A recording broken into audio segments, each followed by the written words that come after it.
Hello everybody and welcome to my first week in review after the recent release of Burning Baltic. This update saw a lot of huge changes, so honest to God, it's going to invalidate a lot of my earlier decks and a lot of my earlier criticisms of those decks. That said, I've gone ahead and gotten a little more organized and made a Google Doc that contains all of the decks that I've currently reviewed, all of their battle group codes, links to those videos on YouTube, as well as the ones I haven't covered, so you have a good baseline of where to suggest and what I'm going to be doing next. That said, with the release of Burning Baltic, I figured I'd start us off with some of the newer divisions to sort of spike interest in those and then move on from there. So for this week in review, we are going to be doing Grupa Fedutkina for the Allies, and for the Axis we'll be doing 11th SS Panzergrenadier Nordland. Remember that if you'd like to see any specific decks, leave them in the comments below and I'll either get to them in chronological order or route you to where they already exist. However, being that the recent update has changed quite a lot about the game, if you make a good enough case, I can re-review an older division, such as Second Guard, which has seen quite an uptick in usability given this recent update and a few past ones. But without further ado, let's hop right into my first iteration of Grupa Fedutkina. So I'll be honest, this division kind of called for me on the Allied side simply because of the BS3 100mm anti-tank gun. Looking through all the newer divisions, it seemed like the most interesting weapon, and I kind of hold to that. It is a very interesting weapon, but I by no means think this is the strongest of the newest divisions. Starting us off in the Recon tab, I have a fairly standard one card of Snappery in A and one card of Snappery in B. These guys are just typical Snappery doing typical Snappery things. They're going to use their sniper rifles to support my infantry, as well as provide that much needed recon ever since the stealth change. Moving on to my kind of light infantry tab, I bring in a Phase A card of Strelky, as well as a Phase A card of the Strelky DT, a very interesting variant on the unit that carries two Molotov cocktails, as well as the DT machine gun instead of the DP. Now these guys are a bit more usable in both engagements, in that mid-range and that close-ranged engagement, especially the close-ranged given the Molotov. However, they lack a lot of the rifles, the SVTs, or the Mosin Nagants that the other Strelky or Guardia use, so they're kind of lackluster in that mid-ranged engagement. So bear that in mind when you're going to be using these guys, that they're more PPSH than they are anything else, though the DT is good, so I can't take that away from them. I round out Phase A with a card of Sappery Comrodi, and this is because they were the most availability for probably the best unit I could bring in for command in that phase. The Sappery Comrodi aren't anything special, so we won't spend a lot of time talking about them. Moving on to Phase B, I bring in a card of the Chernobajachniki in their typical Ziz transport, and a card of the Automachiki. These are coming in at 1 star because I just needed numerosity, and this deck does not lend itself towards having a lot of infantry, but I tried to get as many as I could. In Phase C, I rounded all out with another card of the Strelky DT in hopes that this would kind of cement my late game footholds in forests or in cities, but not much hope elsewise. Moving on to the tank tab, I bring in a card of the T-34-85 1943 variants in Phase A, a card of the Comrodis in Phase B, and in Phase B I rounded out with the T-34-85 1944 variant at 1 star veterancy. The 1 star is mainly because I wanted these guys to hit. These are going to be my primary way of dealing with Tigers or with Panthers at front in a sort of boxing scenario where I don't have an ambush situation available. So I needed them to hit first, and I needed them to hit faster than both of those tanks, and for the most part they lived up to that. Moving on to my support tab, we have Automachiki coming in Phase A, as well as the 52P 353 infantry gun. These guys are just absolutely fantastic at pinning things down. At 30 points, they're cheap enough to just kind of spam 3 or 4 of them to a front. I love them in every way. I round out Phase A with the Combat. In Phase B, I bring in a Studebaker Snap, as well as a 1 star ISU 152. The 1 star is basically the same reasoning I was applying to the T-34s, in that I needed these guys to hit the beasts they were meant to slay. If I sent one of these guys in there, it was typically to kill a Tiger or 1,000 infantry or something of the like, and I didn't need to mess around with them missing to calibrate their aim or whatever the hell, so the extra 6% accuracy really does add up in that regard. In Phase C, I rounded out with another 1-star card of them, bringing my total to 3 total ISU 152s. In the anti-tank tab, I bring in a card of the Vizad PTRs. These guys are interesting to me.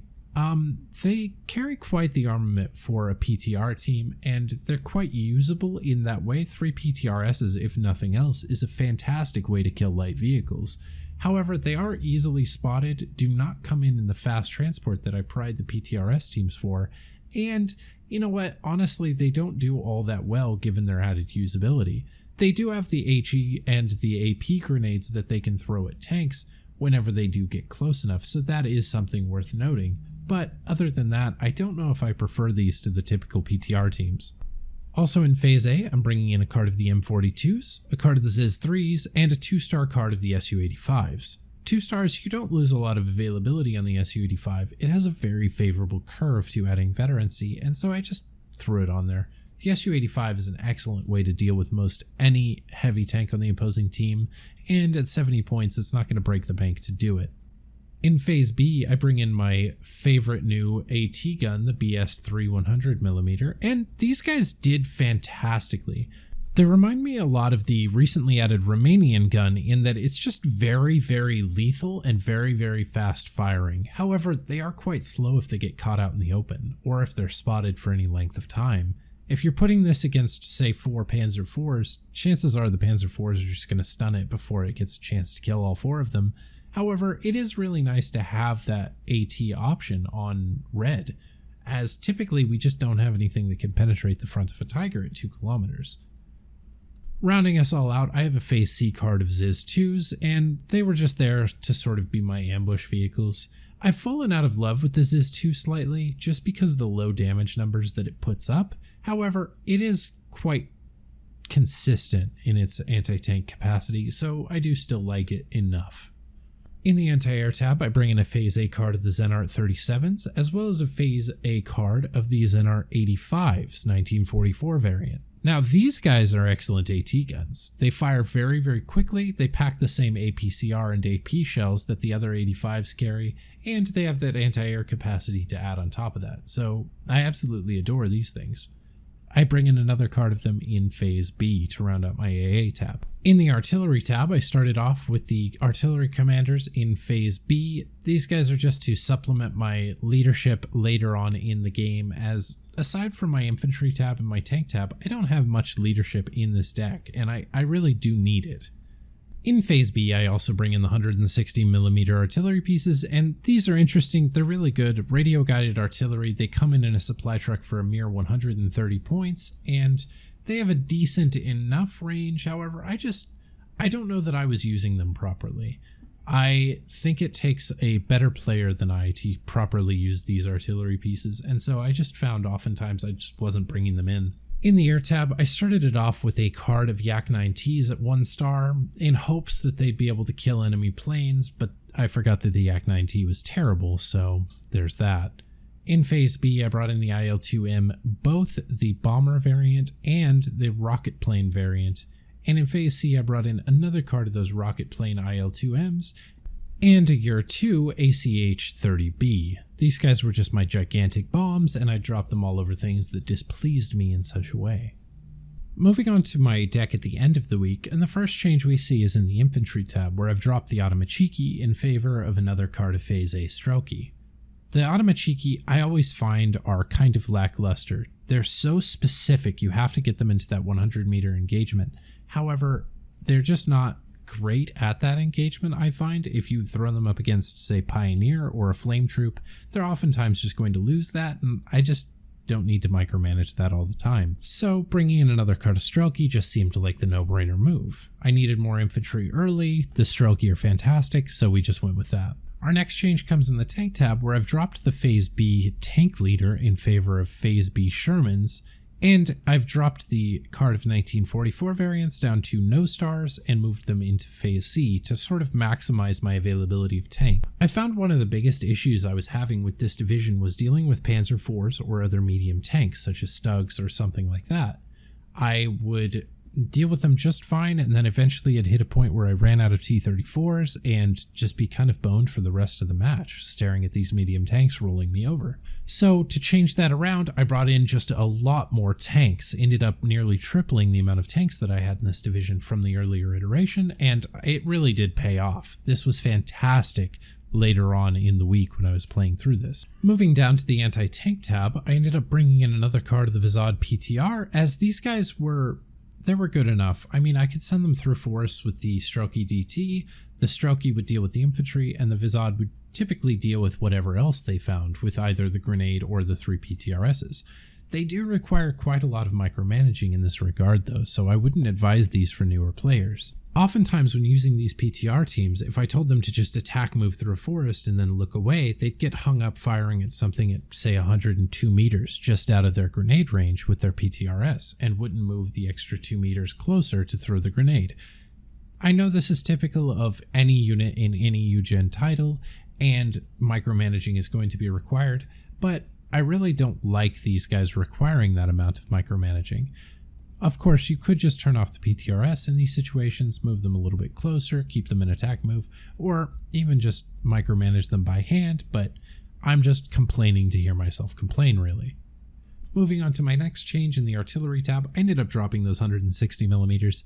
They worked incredibly well. I'm sure that if I was a better player, I would bring in more of them, but I just found I wasn't using them, so I just dropped them. In the air tab, I ended up dropping both the cards of the rocket planes, as, you know what, I just wasn't having trouble dealing with heavy tanks. The BS-3 and the ZiS-2 really took care of those no problem. So I dropped those out in favor of more of the Year 2s to bomb more things that I found distasteful, and used the extra points that I got from that to get some more things elsewhere.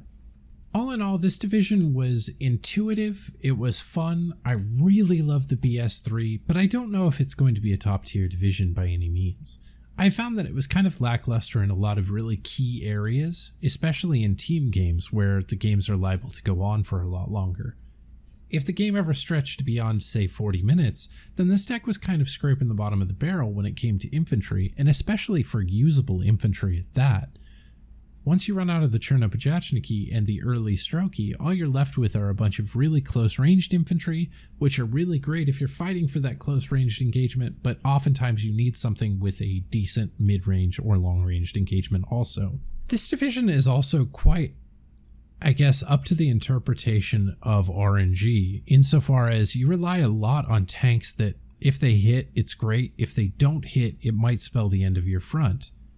I know that leaving all of your sort of luck up to one unit hitting one shot is really bad tactics on my part, but oftentimes that's what it came down to with the ISU-152, where it would be boxing with a Tiger. I would really need it to hit a shot and it just wouldn't, almost exclusively wouldn't. However, this is more than made up for by the BS-3s, and so I can't complain too heavily about that.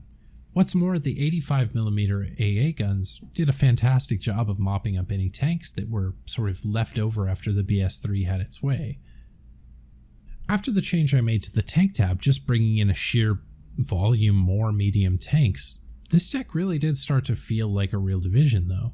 Just being able to box with those enemy tanks, figuring out how it fits into the new meta, and, well, to be honest, learning the new meta as I was doing it, was kind of challenging at first, so any indictments I levy on this deck might also be indictments on the current balance meta of the game or something of that like. As a whole though, I really enjoy the changes they've made to ranges of vehicles in this game, as if a tank is engaging another tank, both tanks are lethal at that range, it feels like. I know that's not always true and it's kind of a generalization, but for the most part, if something's firing at something, it has a chance to kill it, and I really like that.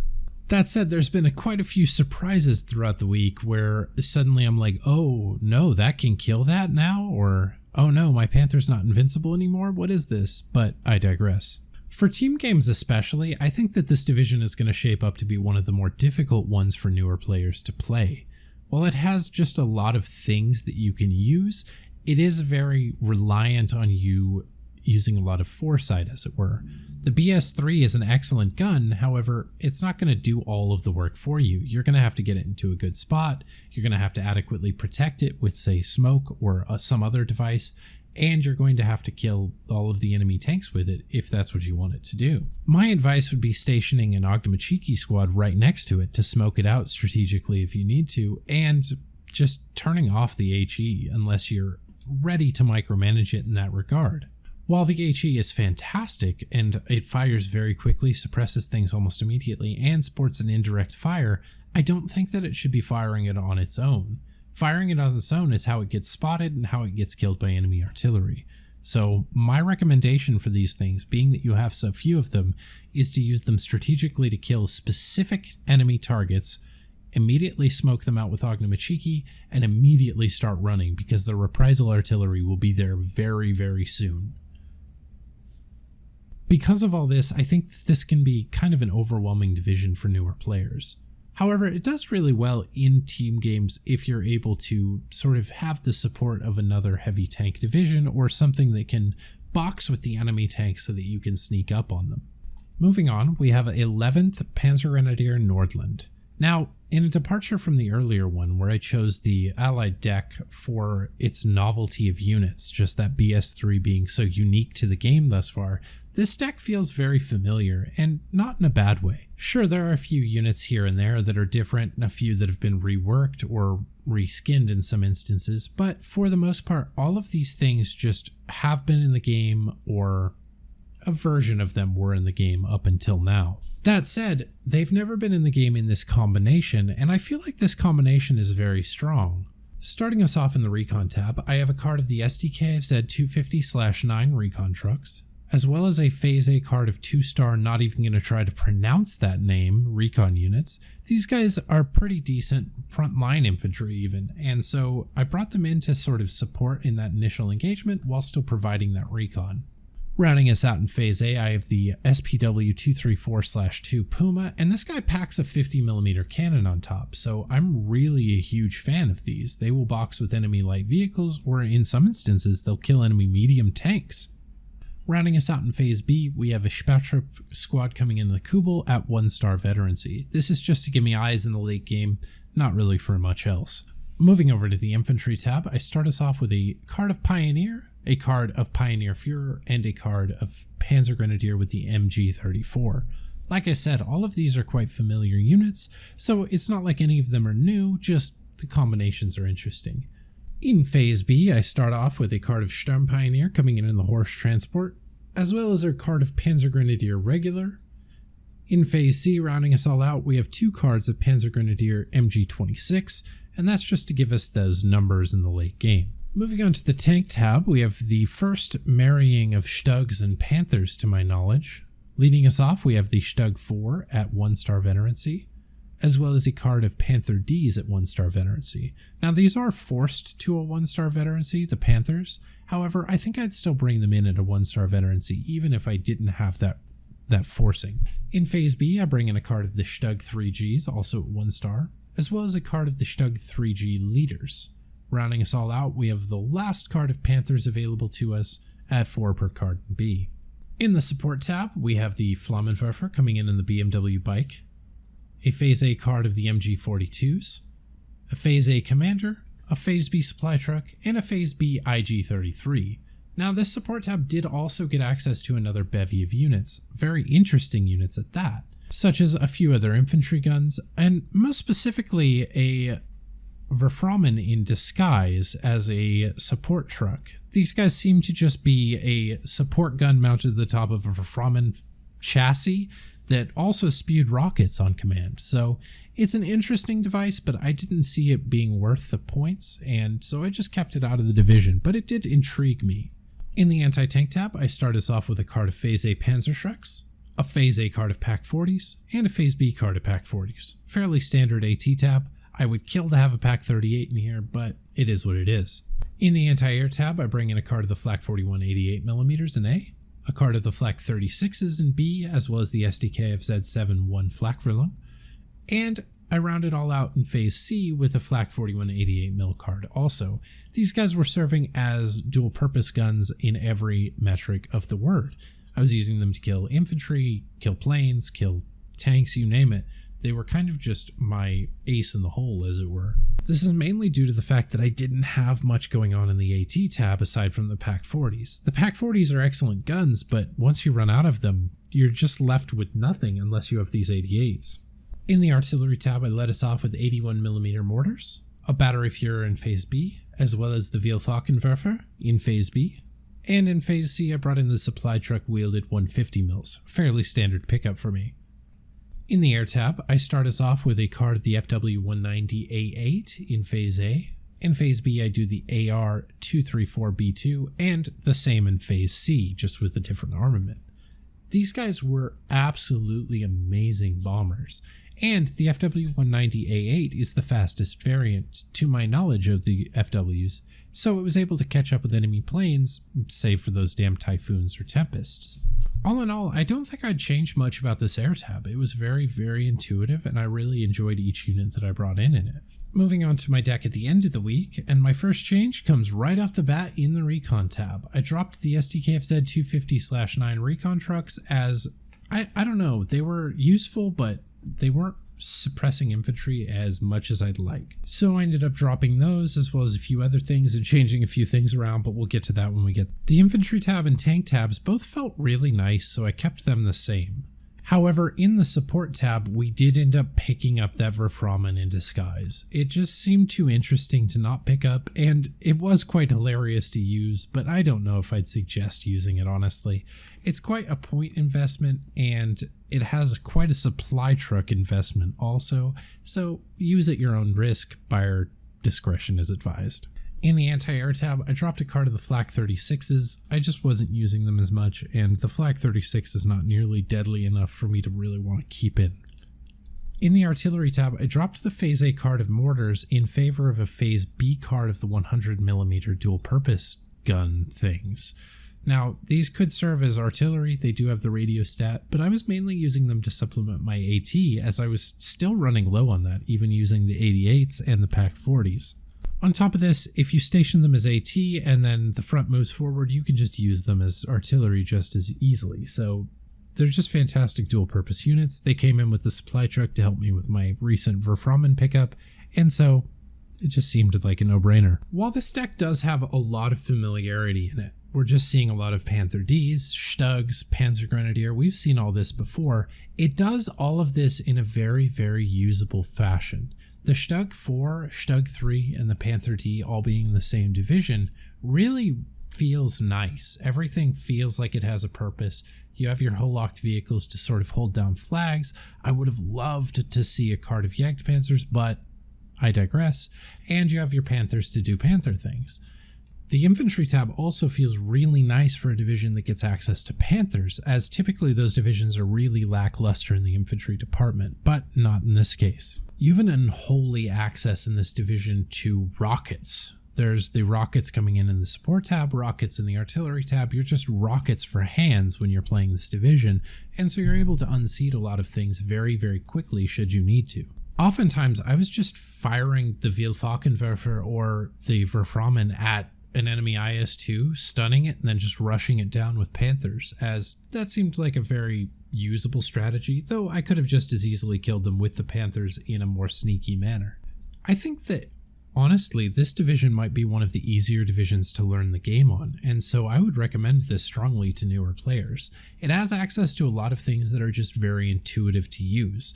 The Panther doesn't do anything special, but it isn't just a complete throwaway, you have to micromanage this unit.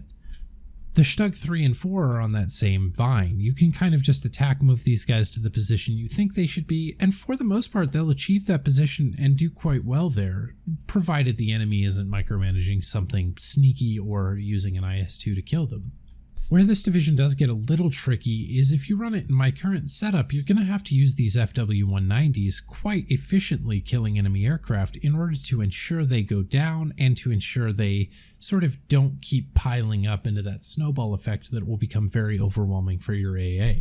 So with that in mind, I wouldn't advise running this against, say, 15th Scots or 6th Airborne, as they're just going to be able to overwhelm your AA, and they're going to have better fighters than your FW190 is. In my current setup, this is also going to kind of struggle in forest engagements once you run out of Sturm Pioneer and regular Pioneer, so be careful of that also. Try to take your fights in light forests or an open ground where you're just going to have all of the advantages. Panzer Grenadier almost exclusively beat Guardia at 1-to-1 ratios, so take those engagements as much as you can. I found this division was quite at home in 3v3s. 4v4s felt a bit wide to sort of utilize the only 6 Panthers that you have, but in a 3v3 you were able to cover a sort of narrower front and keep all of these guys working toward the same goal, if not all in the same spot. All in all though, that is going to do it for this week in review. Remember to leave suggestions in the comments below as to which divisions you'd like to see next, and you can refer to my handy dandy chart that I've made, linked in the description, to find out which ones I've done, which ones I haven't done. Much easier way of routing things around, much easier way of organizing it all for me. So see that. If you wanted to make a suggestion, leave a comment below. It really does help me decide what to do next. I have a few other things that I'm going to be working towards, and I'm going to go back at it really hard given the release of Burning Baltic. Anyways, thanks for watching, and I hope you learned something.